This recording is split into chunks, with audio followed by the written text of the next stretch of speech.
A estimativa de inflação para 2025 caiu pela segunda semana seguida. A projeção do mercado passou de 5,57% para 5,55%. O Boletim Focus foi divulgado hoje pelo Banco Central.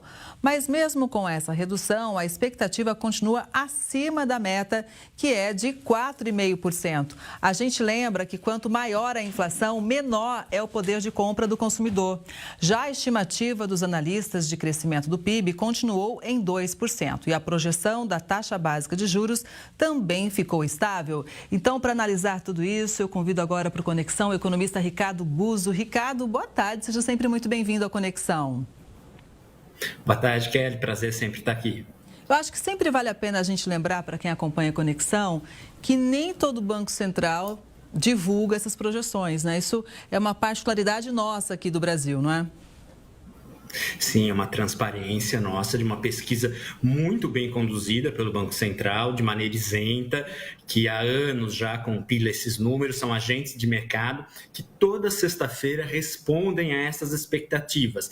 E aí são mais de 100 agentes e o Banco Central ele faz uma espécie de mediana, uma mediana dessas expectativas, que é algo um pouquinho diferente da média. A média ela pode ser poluída por palpites aí muito fora da realidade, a mediana é mais voltada ao centro dos valores. Então, toda segunda, responde na sexta os agentes, e toda segunda, logo de manhã, ele já divulga. Então, é uma bússola, é um balizador muito importante para o mercado, de muita confiança. Bom, e pelos dados divulgados hoje, o que a gente pode interpretar, hein, Ricardo?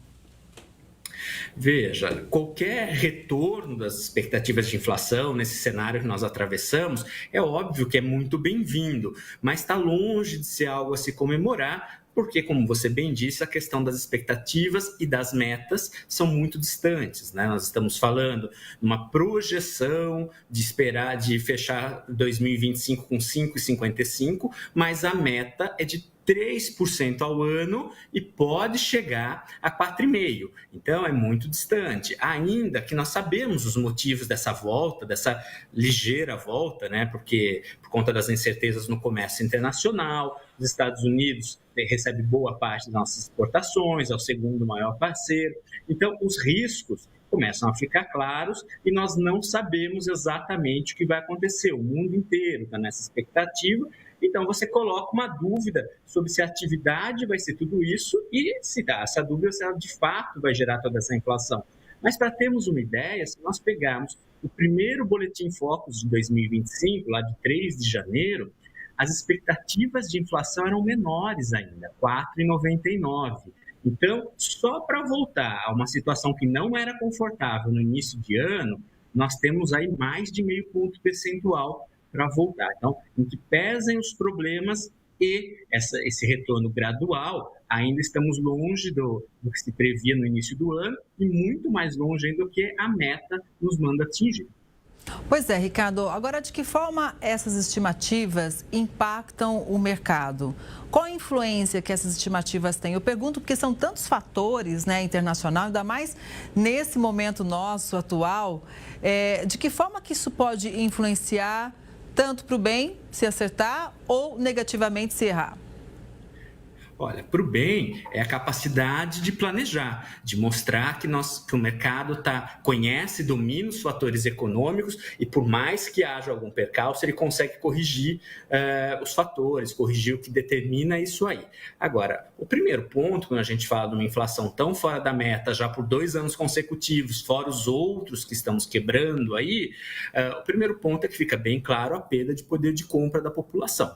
Isso é o pior. Agora, do outro lado, a gente vê que o mercado e as empresas propriamente, elas se balizam para isso. Então, uma grande marca, uma grande empresa, para ela fazer o planejamento dela, sei lá, para um ano, do que ela vai produzir, do que ela vai vender, ela precisa ter clareza quanto a essas perspectivas. E no momento que ela vê o consumidor perdendo renda e dependendo do produto, se não for de primeira necessidade, ele pode ficar para trás. Eu posso abrir mão desse produto para garantir, por exemplo, alimentos. Então, isso mexe demais com o planejamento. Eles estão na dúvida se o produtor, se o empresário vai produzir menos porque está vendo um cenário pior para a inflação, eu vou ter consequência disso em emprego, em investimentos e tudo mais o que a nossa economia poderia se estabilizar de um cenário mais estável.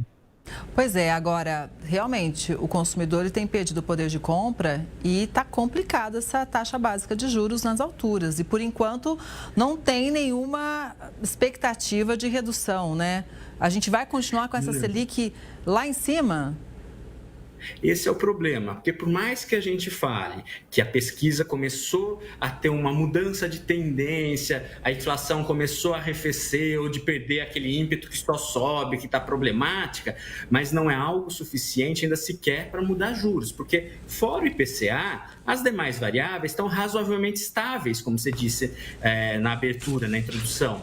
Mas aí a gente começa a analisar, olha, tem uma inflação ligeiramente menor, quase nada, para um câmbio, para uma taxa de juro ainda muito alta. Então, é uma leitura de que a economia como ciência teme muito. Eu estou dizendo, inflação muito alta quanto? Muito acima da meta, com juros bem mais altos do que os últimos anos. Então, isso realmente é uma visão bem difícil. Pois é, e a gente vai seguir de olho sempre acompanhando e contando com a sua análise também. Muito obrigada, viu, Ricardo? Boa tarde para você, até a próxima. Sempre à disposição. Muito obrigado. Obrigada mais uma vez.